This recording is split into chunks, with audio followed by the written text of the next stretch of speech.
it's up to us to make sure that we are taking these problems seriously and not just during the month of February.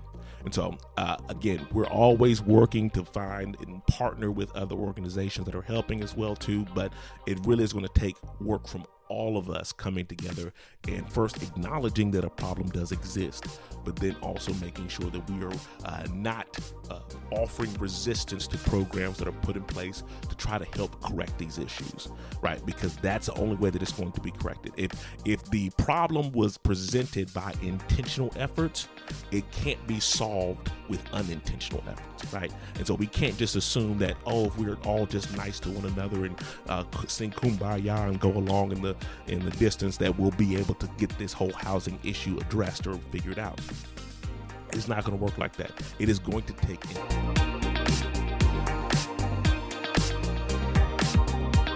Welcome to the Home Goals Podcast, the ultimate guide for turning your home goals into a reality. I'm your host, Derek Thornton. Join us as we navigate the twists and turns of obtaining a home. We'll be offering expert tips, helping you avoid pitfalls, and championing your journey towards that cherished place to call home.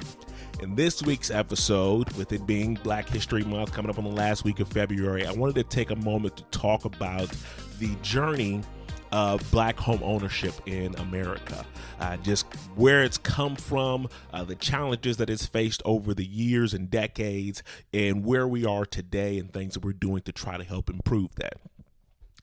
With myself being a Black realtor, obviously this is a topic which is very near and dear to my heart in helping to improve that, because I have seen directly all of the ways that having a stable place to call home, I've seen the impact that it can have on someone's life, right? When you're not having to constantly move around and change surroundings and change environments and all those different things. If you have kids, I've seen the impact that it can have on kids when you're constantly uprooting yourself and moving to different places as well. And so having a home has a tremendous impact on so many different areas of your life. And it's one of those things that can really change your life for the better if you can obtain that home. And so I think it's very important for us to look at ways that we can help improve the Black home ownership rates. Now, we're going to talk in just a moment about where those things lie and the challenges that they faced.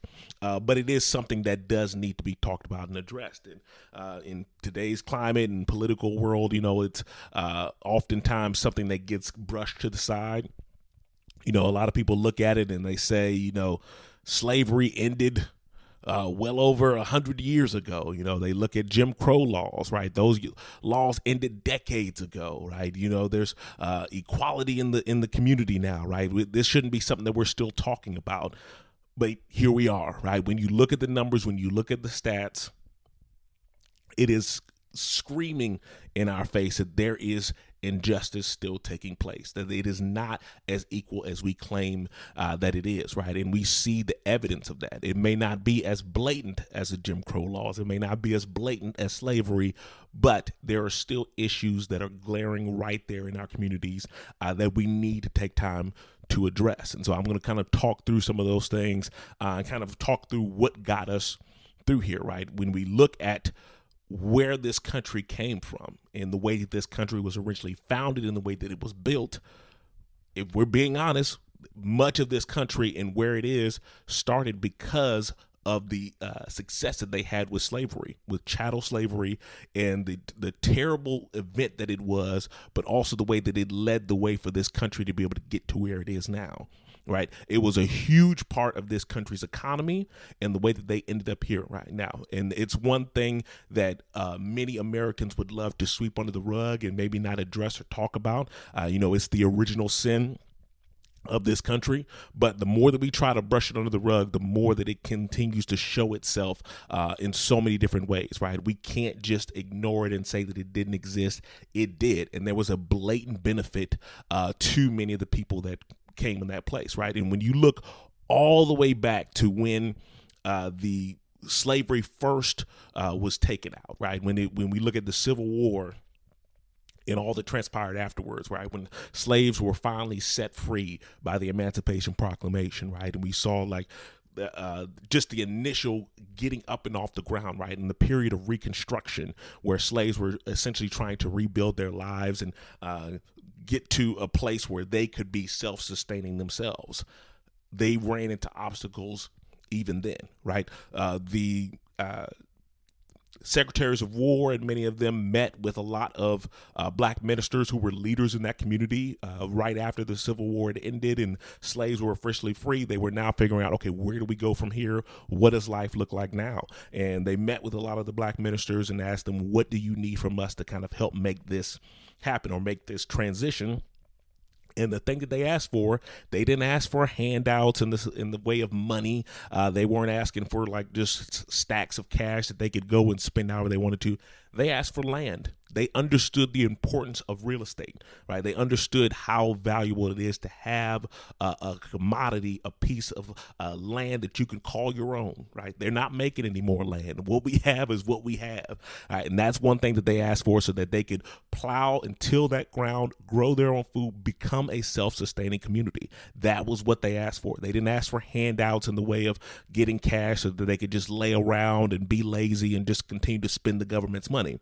They asked for land that they could work until and make their own way in this world.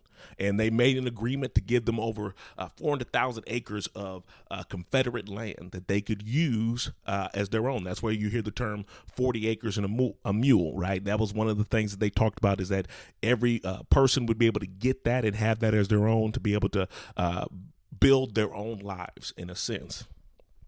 And unfortunately, when President Lincoln was taken out, his successor, Andrew Johnson, came in and reversed that order, right? And so all those people who were expecting to get that land and be able to start their lives, they're now left in the cold trying to figure out where to go. And a lot of them were forced to have to sharecrop or live on certain parts of a white homeowner's land just to be able to make a living for themselves and for their family. But right out of the gate, as soon as slavery was over, they still were running into constant obstacles keeping them from home ownership, right?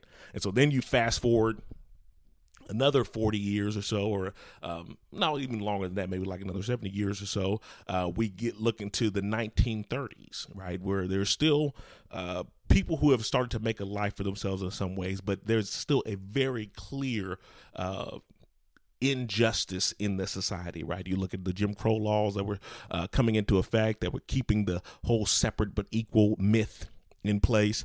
And in the 1930s, when the market crashed and we were dealing with the Great Depression, there were new laws that were put into place by Roosevelt. It was called the New Deal, and it basically started a lot of the things that are still in place today, right? The Federal Housing Administration, the FHA, all of those things were put in place, and they were basically trying to boost the economy by giving people help or assistance, government handouts, if we're being honest, giving them assistance to be able to purchase properties and homes of their own, right? That's why that whole program, the FHA and all that was started, was to help people be able to afford and purchase houses. But they did not make that an equal opportunity for all. The government actively put in laws and rules and restrictions in place, which said that we will not insure mortgages to people who are buying properties in or around African-American neighborhoods. That's where the term redlining came from, right? Where they basically drew on the map like, hey, here are the areas where African-Americans are concentrated. We're going to make sure that we take all of the money, the resources, and everything we use to build these communities and move it away from where African-Americans are living, right? And so you had decades, right? These are things that were in place in the 30s, the 40s, the 50s, the 60s, decades where the U.S. government was actively working against black home ownership, right? So you're paying taxes, right? You're dealing with all that. You're living in this country. Many soldiers were going and fighting overseas in the different wars that we had in World War I and II and the Vietnam War. Like, they're fighting in these wars, and they are coming back to a country that is actively working against them being able to achieve their slice of the American dream. Right, that's the world that they're having to come back to and having to deal with, right? And the U.S. government was actively working to keep them from being able to get to that next level, right? So we're dealing with that, we're struggling with that, and we had many different civil rights leaders and people like Martin Luther King Jr. and different civil rights activists who were working hard to help us get those rights, right? They fought hard, lives were lost, right? People were killed, people were hung, people were lynched. All these different terrible things were taking place all throughout these years as Black people were fighting for the right to vote. So fighting for that right to be able to have their own representation, to make sure that they could have homes that they could call their own, that they could make a living for themselves. All that is happening during this time period. And one of the things that Martin Luther King Jr. in particular was fighting for was he was fighting to have legislation passed which would help in the discrimination, right, that had been taking place in the housing world, right? When you were looking to buy, lease, sell, anything like that. Like I said, there was blatant discrimination that was taking place in the country, and he wanted to be able to have laws in place that would help prohibit that discrimination from being able to take place.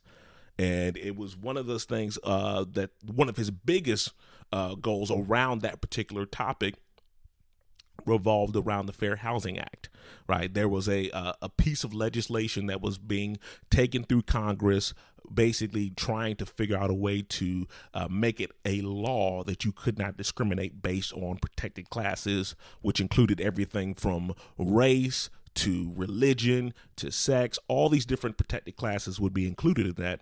And that legislation sat in the Congress and went back and forth in Congress for a couple years and never really made any progress whatsoever. Unfortunately, it wasn't until Martin Luther King was assassinated that legislation then received the momentum it needed to finally pass. Like, it wasn't until after he was killed that President Johnson finally came in and signed that legislation, which made it an official law that you were no longer allowed to discriminate based on that, right? Like, there was so many different areas and laws and places where it was put it in place. I even look at my own profession as a realtor. There were laws and practices in place for realtors for many years, which basically prohibited realtors from being able to sell properties to Black homeowners in certain neighborhoods, right? They were prohibited from doing that. It was a part of the code of ethics, right? That they could not do it, or they could risk losing their license or losing their ability to be able to sell a home. So you had not only the government, but you also had realtors actively working against that. You had some realtors who were doing a phrase, or what they would basically call blockbusting, which is where once a Black family moved into a neighborhood, they would then come in and start advertising to all of the homeowners in that neighborhood and say, hey, this Black family just moved here. Your property values are about to plummet.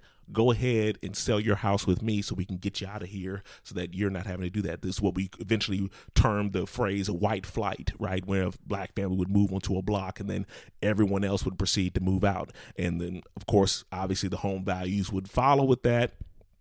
And now you're right back in that same position, right? And so time and time again, we just saw situations where it was always against Black homeownership being able to make the strides that it needed to make. And then some people may say, well, Derek, we've moved past that. We've gotten to a place where we're finally in a better spot, where there's more equality around, but we are still seeing the changes of that even in recent society. When you look back in 2008, when we were dealing with the Great Recession, there were a lot of subprime mortgages that were advertised and promoted to Black households and to Black family members.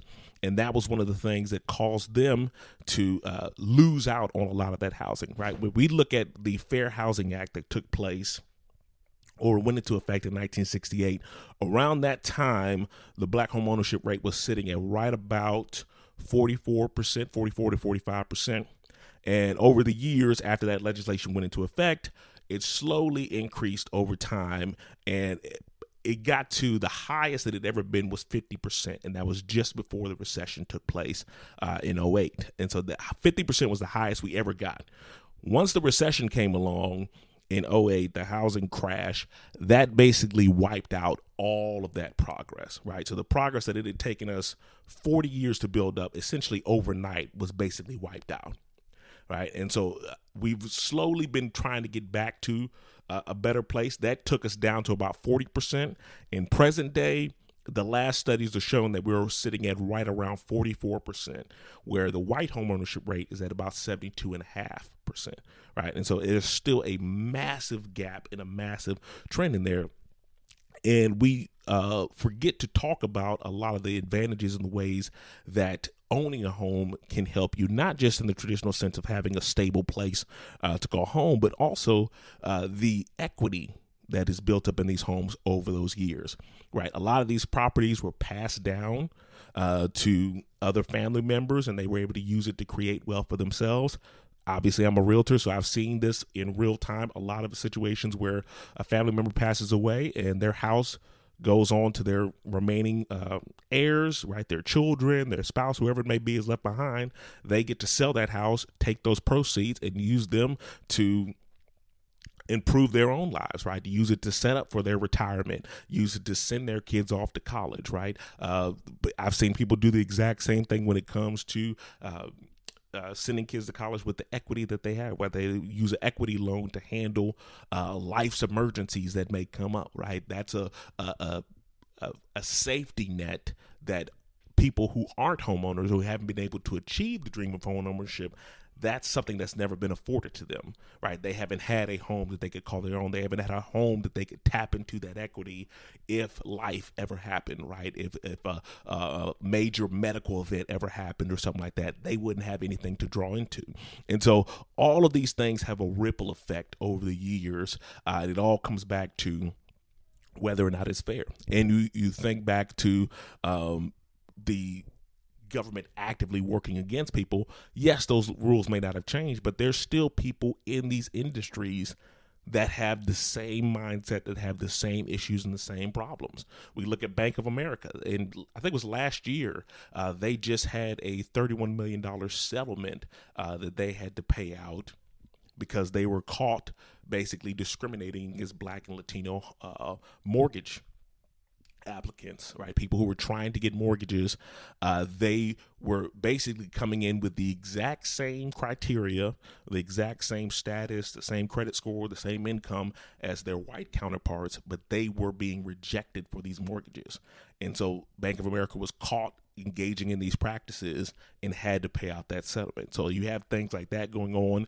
I think in the realtor community, there was an underground investigation that took place in Long Island, New York several years ago, where they basically had actors go in and talk to certain agents and see like what their response was in certain situations. So they would have a white person go in and ask about seeing properties or seeing homes, and they would look at the way that they responded to the white person who walked in, and then they would have a Black person walk in with the exact same job, exact same income, exact same criteria of what they're looking for, and they would be met with far more resistance, right? The realtors would tell them, oh, well, you need a pre-approval letter to go look at homes with me, whereas they didn't tell the other person that. Or they would tell them, hey, here's a neighborhood that I think would be good for you, but they didn't tell that to the other person that came in, right? It was blatant fair housing violations that were taking place, and they got in some serious trouble,